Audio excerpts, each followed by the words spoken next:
అవమానకరంగా వ్యవహరిస్తున్న తీరు, వారికున్న సర్వీస్ ప్రయోజనాల విషయంలో ప్రభుత్వము నిర్లిప్తంగా ఒక ముందడుగు వేయకుండా కాలయాపన ధోరణి, దీనివల్ల వారిలో మానసికంగా ఒత్తిడి పెరిగిపోయి వారికి నిర్దిష్టమైనటువంటి జాబ్ చార్ట్ లేకుండా అడ్డ మీద కూలీలాగా రోజు పొద్దున్న 5 అడ్మినిస్ట్రేటివ్ అథారిటీస్ ఎవరు ఏ పని చెప్తే ఆ రోజు ఆ కూలీకి వెళ్ళిన విధానంగా ఉన్న పరిస్థితిని చక్కదిద్దాలని, వీళ్ళు అత్యున్నత పెద్ద చదువులు చదువుకుని ఒక పోటీ పరీక్ష ద్వారా వచ్చిన మెరిటోరియస్ యంగ్ వర్క్ ఫోర్సు దీన్ని సమర్థవంతంగా వినియోగించుకోవడం ద్వారా పాలనా వ్యవస్థలో ప్రభుత్వం కూడా మంచి పేరు తెచ్చుకునేటువంటి అవకాశం ఉంటుంది. కాబట్టి దీన్ని అధికారుల మీద వదిలేయకుండా గౌరవ ముఖ్యమంత్రి గారు ప్రత్యేక చొరవ చూపి వీరి సర్వీసు వ్యవహారాలని నియంత్రించే విషయంలో వారికి ఆనందం కలిగించేలాగా, వారు చదువుకున్న చదువుకి చేస్తున్న పనికి తగ్గ గౌరవప్రదమైన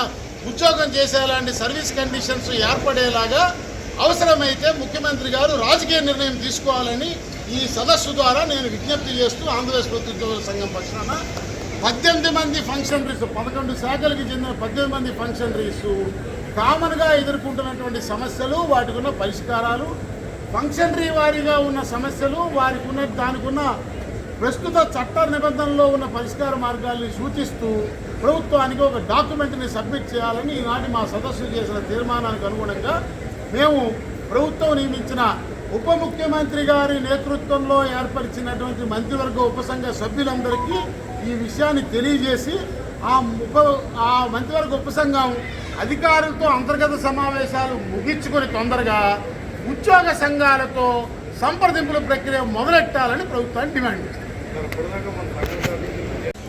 ఆ పరిస్థితిలో మరి గడిచిన 3 ఆర్థిక సంవత్సరాల బడ్జెట్లు ఏదైతే శాసనసభలో ప్రవేశపెట్టారో ఈ బడ్జెట్ గణాంకాలను ఒకసారి అధ్యయనం చేసినట్టయితే 3 బడ్జెట్లో కూడా ప్రభుత్వము ఆదాయం విషయంలో తన అంచనాని అందుకోలేకపోయింది. ఉదాహరణకి మొదటి సంవత్సరం 2,65,000 కోట్ల వాల్యూమ్ ఆఫ్ బడ్జెట్ని ఆదాయం వస్తున్న అంచనాతో ప్రభుత్వం బడ్జెట్ పెడితే 45,000 కోట్ల రూపాయలు రెవెన్యూ డిఫిసిట్తో ఆర్థిక సంవత్సరం ముగిసింది. అంటే అంచనాకి 45,000 కోట్లు తగ్గింది. అలాగే తర్వాత సంవత్సరం అదే పరిస్థితి.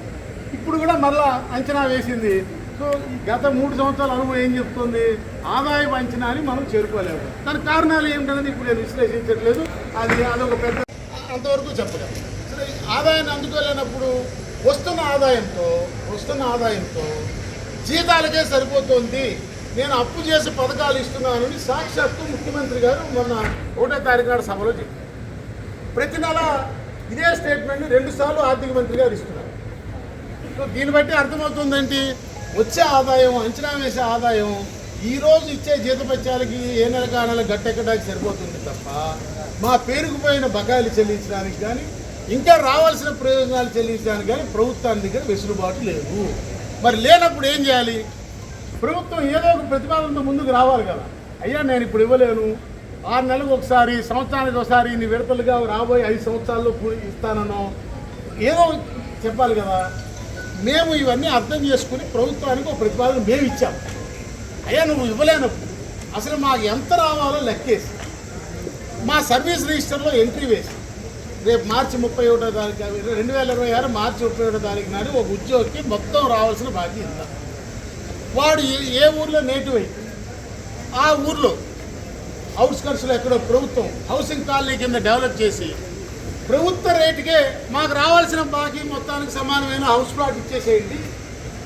బాకీకి భూమి ఇస్తే ఉద్యోగుల నివాసం ఏర్పడుతుంది. రిటైర్ అయ్యేలోగా ఇంకా దానికి అదనంగా నుంచి తీయకుండా ఈ 35,000 కోట్ల బాకీలు సింగిల్ స్ట్రోక్తో బాకీలు తీర్చేసిన రాజకీయ ప్రయోజనం ప్రభుత్వానికి దక్కుతుంది అని చెప్పి, అట్లాగే ఇంకా దానికి కొంచెం ఫ్లేవర్ యాడ్ చేయడానికి కనుక మాకు లోన్ ఎలాగో ఇల్లు కట్టుకుంటామంటే బ్యాంకర్స్ ఇస్తారు. ఇవాళ రేపు బ్యాంకర్స్లో పోటీ ఉంది లోన్ ఇస్తామని. ఎవరైతే 2 సంవత్సరాల్లో ఇల్లు కట్టుకుంటారు ఆ స్థలంలో వాళ్ళకి బ్యాంక్ నుంచి తీసుకునే ఆ లోన్ ఇంట్రెస్ట్ని గవర్నమెంట్ సబ్సిడీ చేస్తామని కనుక ఒక ప్రకటన చేస్తే, ఒక ఆఫర్ ఇస్తే ఉద్యోగస్తులు తలతాగట్టు పెట్టైనా ఇల్లు కట్టుకుంటారు. తద్వారా ప్రతి ఊర్లో కొత్త కాలనీస్ డెవలప్ అయ్యి నగరాలు ఎక్స్పెండ్ అయ్యి ఆర్థిక లావాదేవీ జరిగి మరి రాష్ట్రానికి పన్ను రూపంగా ఇంకొక ఆదాయం పెరిగేటువంటి అవకాశం కూడా ఉంటుంది. ఈ పాసిబిలిటీ ఈ పథకం యొక్క రూపకల్పనని ఎంతవరకు ప్రస్తుతం ఉన్న చట్టాల పరిధిలో సాధ్యమా అసాధ్యమన్నది అధ్యయనం చేయడానికి ఒక వర్కింగ్ గ్రూప్ను నియమించండి అని కూడా ప్రభుత్వాన్ని కోరాం. కాలేదు. అందువల్ల మేము కూడా అన్ని జిల్లాలు మా అనుబంధ విభాగాల్ని పటిష్టం చేసుకుంటూ జూన్ 12 ప్రభుత్వం 2 సంవత్సరాలు అవుతుంది ముఖ్యమంత్రి గారు ప్రమాణ స్వీకారం చేసి. సో జూన్ 12 తర్వాత స్పష్టమైనటువంటి డిమాండ్స్, అలాగని ప్రభుత్వం మీద ఏదో రాజకీయ పోరాటమో ప్రభుత్వాన్ని ఇబ్బంది పెట్టాలనే ఉద్దేశం కాకపోయినా ఇదిలాగా వదిలేస్తే 25,000 కోట్లు 35,000 కోట్లు అయింది. ఈ ప్రభుత్వ కాలపరిధి ముగిసేనాటికి అది 50,000 కోట్లు. సో ఈ దేశంలో ఏ రాష్ట్ర ప్రభుత్వానికైనా 50,000 కోట్ల రూపాయలు ఒక ఉద్యోగస్తులకు చెల్లించేటువంటి పరిస్థితి అది సాధ్యమా ప్రాక్టికల్గా?